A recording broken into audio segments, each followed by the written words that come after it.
The shooting happened in Eggleston Township in Muskegon County at this home. Deputies say the initial call was that a male who appeared to be under the influence was banging on the windows of the home. Deputies added that the subject also gained entry to the home. There was an assault with that person inside the apartment, and then they had left the apartment and tried to get into the house. That's when deputies say is when the homeowner shot the 38-year-old subject outside of the home. From that apartment, then tried to enter the residence, which is also attached to that apartment. And that's when that homeowner discharged his firearm and striking that male, and he died from his injuries. The family of the man that was killed declined to go on camera, but told me that he lived next door with his parents, and all day Sunday he was having a mental episode. The family member also said his dad saw his son get shot in the back on his neighbor's porch and was the first to give his son first aid. According to APD, the victim was shot in his back and side during a robbery. We're told he's in stable condition, being treated at Grady Hospital. Police say two males dressed in all black with ski masks robbed the victim and shot him twice. Again, this was an active scene for several hours early this morning. This incident first started in the parking lot of the zoo. Two citizens were arguing over a parking spot. Okay, at one point, one of the citizens, a female citizen, assaulted the male. A security guard tried to intervene. She tried to flee from the scene. As she was trying to flee, the security guards were communicating via the radio. They tried to detain her out here on the street.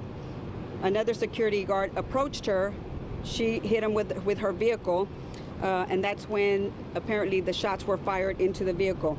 They say there were two men and a woman inside of a home. We could see investigators going inside and outside of that house, taking photos and gathering evidence.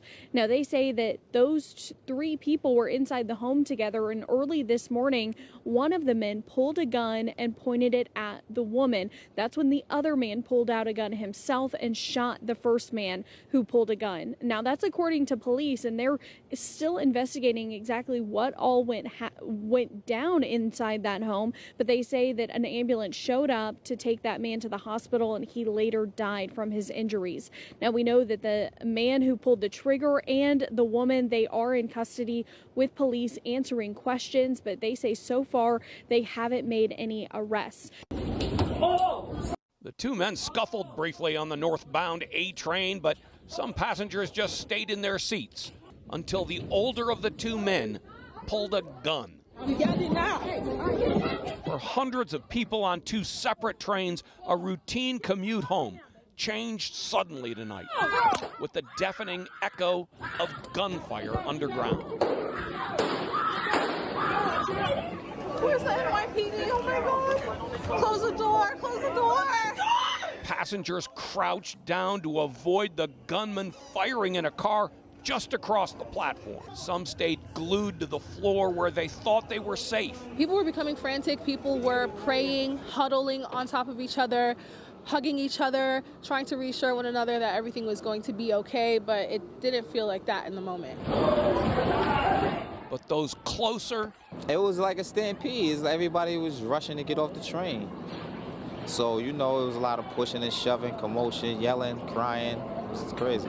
Baby was right there. I don't think I was gonna make it back home. I was next to everything, just like you in front of me. That's where I was. It ended with a 36-year-old man shot in the head and rushed to the hospital in critical condition. It started on a northbound A train just as it was pulling into the Hoyt Street station. As two men scuffled, one pulled a gun and the other took it from him. And the 32-year-old fired multiple shots, striking the 36-year-old. As this was occurring, the train pulled into the Hoyt Skirmhorn station, which is right behind me. Police on the platform recovered the gun and the shooter was taken into custody. It's not clear if he will be charged because he was not the aggressor. Oh my God, oh my God. For those trapped in those cars, it was a terrifying nightmare they'll be reminded of with every click of the turnstile. I was shocked and scared, you know, because I didn't know what was happening. I didn't know if it was going to keep on shooting. So I just wanted to get out of the station. There's a lot of things happening at once, and all you can think to yourself is, I just hope I get out of here safely. Now to Penn Hills, where we're learning more about an incident last night. The police chief tells Pittsburgh's Action News 4 police were called to the 200 block of Alcoma Boulevard. Shortly before 10, they found a man who told police he found his apartment door kicked in and an unknown person inside. The unknown person shot at the man and he then returned fire. Police say a small amount of blood was found in the hallway, but they never found a suspect. Tonight, we're getting some insight into what allegedly led to a man shooting his stepson in South Columbus. Yeah, it's a bloodbath in there. Yeah, my doors are kicked in, my windows are broken, my Jeep's tore up. Shannon Hemmert says that her son showed up to this home along South 5th near State Route 104 this morning. And here's what she says happened.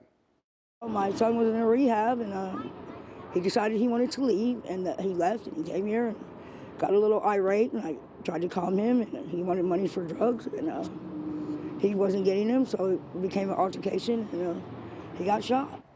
Hemmert's son is recovering in the hospital. Her husband had a medical emergency after the shooting. He's also in the hospital. Police think he had a heart attack. Hemmert now with a message for others who are battling mental health or drug issues. Here in the Metro, police are searching for 2 suspects after an attempted armed robbery near MacArthur and Northwest 23rd. Police say 3 suspects broke into an apartment and the homeowner shot one of the suspects. The other 2 ran off. Addie Crawford live from police headquarters with more on who they're looking for. Addie, what's going on? Well, they're still searching for those suspects. Like you said, it's pretty scary to imagine, though, 3 armed people breaking into your apartment. Oklahoma City police say the person living inside defended their home, shooting one of 3 suspects. I want you to take a look at the video from earlier this morning. Around 1 a.m. is when this happened near Northwest 34th Street. Police told News 9 on scene that 3 males forced their way into the apartment where 4 people were inside. Officers say the break-in then led to a scuffle before one suspect pulled out a gun. OCPD says someone inside of the apartment also pulled out a gun, shooting that suspect several times. The suspect shot was taken to a hospital with non-life-threatening injuries. As for those other 2 suspects, police are still searching for them as they fled the scene very quickly. The description is vague. So as of last check, they are still out here in the loose in Oklahoma City.